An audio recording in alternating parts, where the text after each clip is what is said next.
What's up, guys? Buckle up because you're about to enjoy an excellent Snaps game preview where we tell you everything you need to know about this weekend's game and probably some stuff that you didn't. Enjoy. Penn State, Notre Dame. Again, guys, and we talk about brands.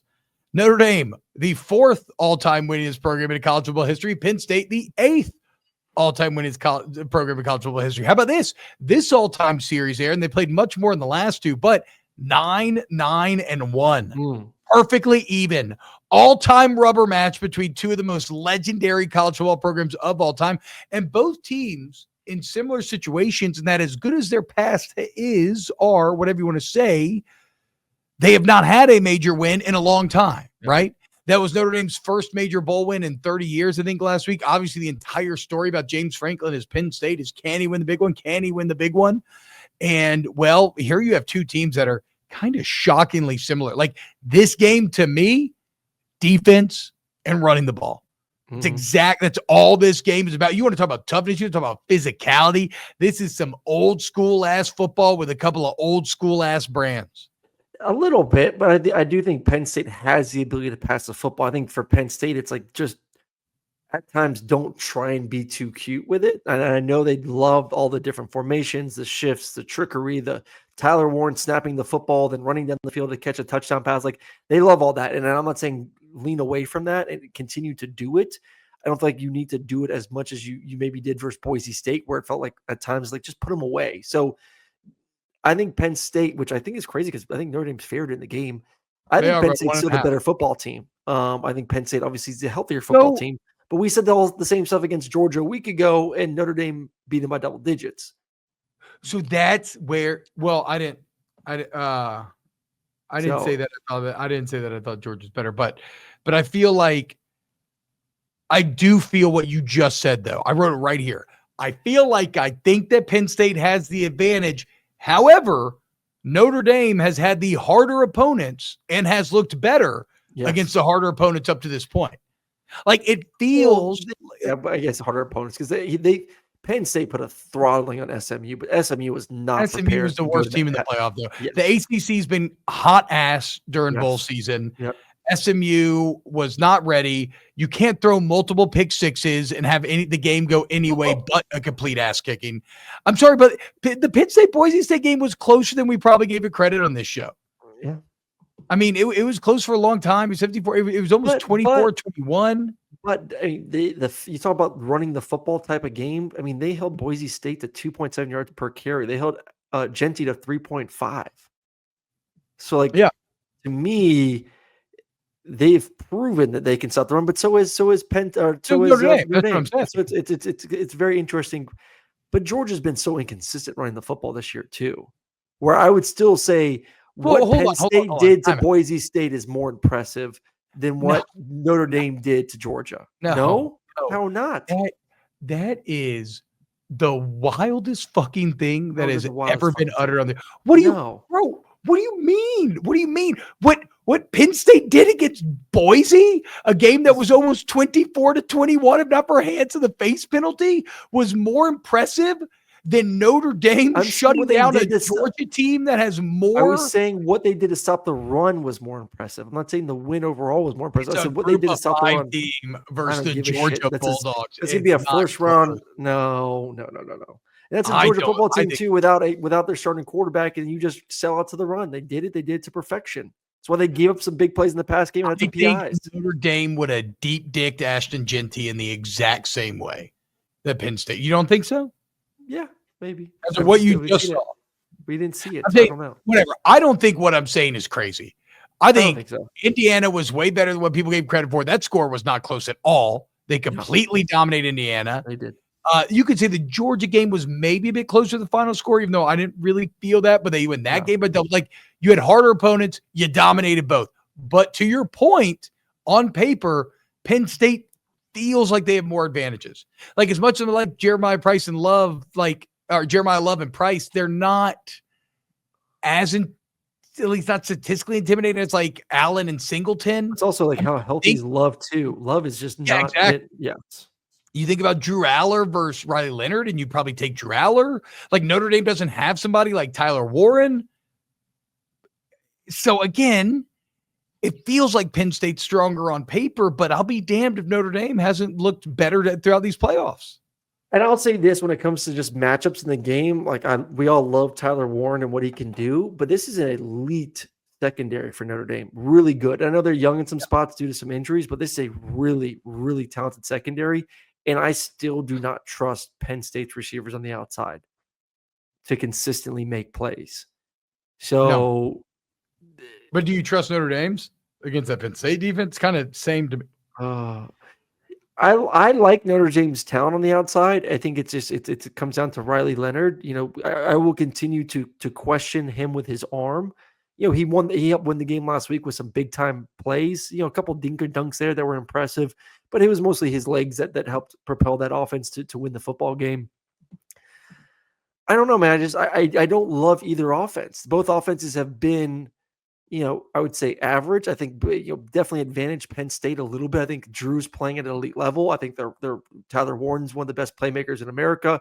Their running backs are better. I like the offensive line, but is that still enough to be able to put points up against Notre Dame? Like it's a low scoring game. There's another one like defensive running ball. This is the same thing that helped Notre Dame win versus Georgia. Who can run the football? Who can stop the run? Who can win special teams? And who doesn't commit turnovers? It's simple stuff. That's what happened a week ago. It's kind of fascinating. Yeah. And another parallel from a week ago, it's rare in today's football to find games where it feels like the quarterbacks aren't the star of the show. Like the same way that I said Riley was not the reason for the win and Gunner was not the reason for the loss. But you still got to, you got to make enough plays within there. I think that's again going to be the case this week. Like the quarterbacks matter and whoever plays better, but like ultimately it's the defenses that are going to determine this game. So I guess by extension, which quarterback can manage to find more success within that context. I feel like if I ask you this question, well, let me just ask it. Is there a big gap in quarterbacks here? If you look at it from a sense of like NFL talent wise, not NFL, because obviously NFL talent's massive. Aller's like massive difference. Darlene and Riley not. Yeah. When it comes to winning this football game, I don't think it's like a massive gap. Okay. I don't, because I think that the legs of Riley can make a difference based on what I saw a week ago versus Georgia. It could be enough. It just comes down to, can he continue to protect the football? That has helped propel Notre Dame to this position right now. And this is a very talented defense for Penn State that has shown, obviously, go back to SMU game, that they could get turnovers in bunches. He has to protect the football. We will say this game, we'll say it the next game if they win this game, because he has shown at times early on this season that he could cost the team with turnovers. And Drew has not shown that to me yet. So I trust Drew to this point a little bit more. But when it comes to like a belief that one quarterback is going to win the game just on their shoulders, I think both can do it. I feel like Tyler Warren feels like a separation point here. Like I said, I don't know that I think Notre, but that, again, whatever. That I'm not just repeating myself now, because between Warren, the running backs being healthy, the defensive stars. I mean, Abdul Carter, I think, is going to go in this game, whereas Notre Dame loses Riley Mills against Indiana, right? So Notre Dame loses their sack leader, but Abdul Carter, the Big Ten Defensive Player of the Year, 22 tiffles, 11 sacks. Sounds like Franklin thinks he's going to play. So I'm really at odds with myself, because I think on paper Penn State's better, but I think Notre Dame's played better. And so at the end of the day, Aaron, I'm just going to go with a full gut check, nut check, and I'm going to go with my intuition, and I'm going to say that Notre Dame wins this game.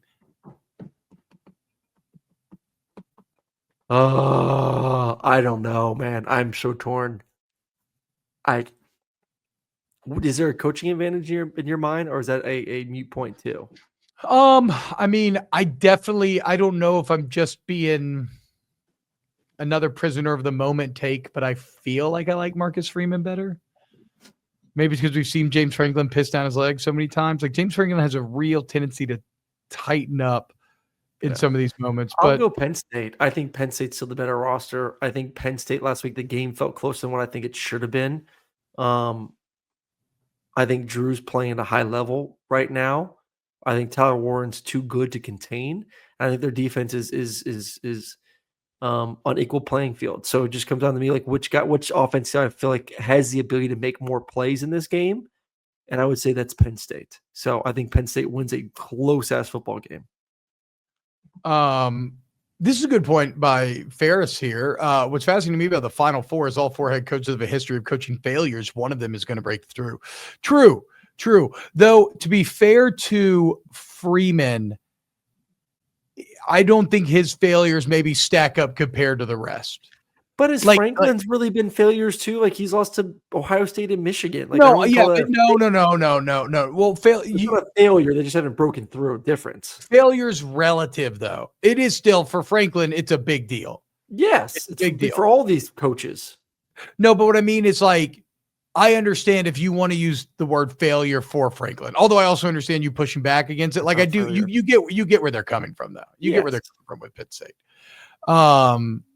I just don't think Freeman's really had too many failures, right? Like it's his third year on the job.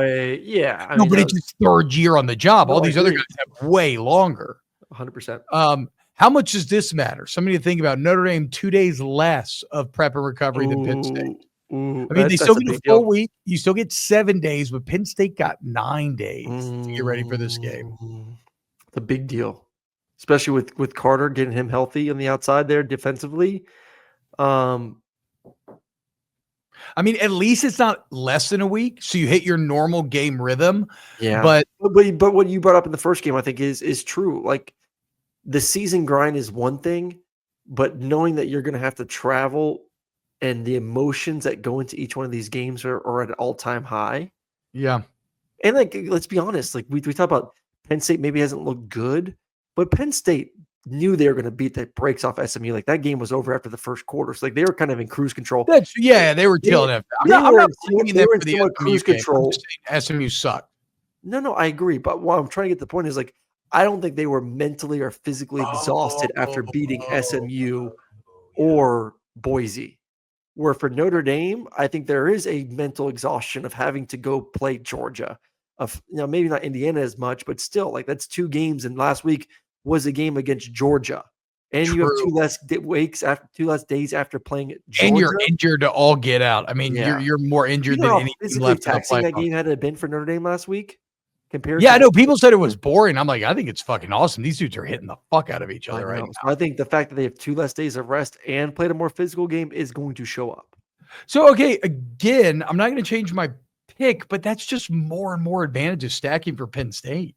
I kind of feel like if James Franklin lets this get by, that he has really screwed this one up. One cool element of this game, 2 black head coaches, which means that you are guaranteed to get a black head coach in the national championship. I think that may be the first time ever. If it's not, there's never been black head coaches ever won a national championship FBS. So who knows? We could be seeing history made in more ways than one the first time that we crown a 12-team playoff champion. There we go. I do like Freeman's response to that topic, though. What do you say? It doesn't matter the color of the skin. It should matter about what my resume looks like. That's fine, but I mean, it does matter though. Representation matters. You know, see, this is the thing. All you I'm just saying, no, but I can already see the chat and everything. Like, can I not say I like this response? Yeah, you can. Am I not allowed to say that? No, you can, but everybody gets so defensive when stuff about this is brought up. You want to know how you know that representation matters? You want to know that representation matters? How pumped do you get about a white cornerback? Look in your heart. How pumped do you get when you see Lad McConkey out there? Why is that? Okay? It's all the same shit. Everybody just chill out. It's fucking cool. It's fucking cool. I get more excited if there's a white DB because I'm going to go after his ass. I don't care how good he is. I still can't believe the old boy is kicking ass for Philadelphia, whatever his fucking name is. Exactly. And so why do all of a sudden does everybody love him? All the white, because you don't see it ever. You don't see white corners. It's been just Jason Sehorn. Representation matters. He was a safety. That wasn't a corner. He was a safety. Petunia Dynasty TBob, you're such a I mean, again, bro, you're such a little bitch. Like, shut the fuck up. Like, what are you talking about? Do you view everything in your life through that lens? Just fucking chill. Just like everything, like political, woke, this, that. What? Because it's cool that you're going to get a black football head coach in the college football national championship for the first time in a sport that's been predominantly black for 50 years now? Fuck yeah, that's cool. That's interesting. Stop with the race stuff. We don't care. Oh my God. Also, it is so easy to not be cognizant of racial differences when you are of the majority. Fuck it. Whatever, dude. There we go. Y'all, whatever. What? Nothing. What'd you say, bitch? Say it. Nothing. I said appreciate the lesson. I said appreciate the lesson. That's all I said. TBob's ready to rip someone's asshole. I know. I'm just triggered. Now. But I think it's cool. Anyway. I think at the end of the day, I think you get and Asian representation with Marcus Freeman. That's right. Hell yeah, dude. Let's go. Yeah, there we go. I love me some Asians. That's why I think he's so good looking. That's why. Okay. One thing also that I had no idea about that I found to be shocking. Read this in The Athletic. Notre Dame was the worst field goal kicking team in the country during the season. Notre Dame made less than 50% of their kicks this season because of injuries. Despite that, Mitch Jeter is 5 of 6 in the playoffs, including 4 from 40 plus. And we all know how automatic it looked last week against UGA. So something to watch out for, right? He's been hot, but does that stat rear its ugly head in one of these games? Like, it feels like you're kind of playing with fire in that regard, maybe a little bit. Oh, well, I'd say that was informative and fun. If you agree, please hit the like button, sub, and we'll see you next time for some more snaps.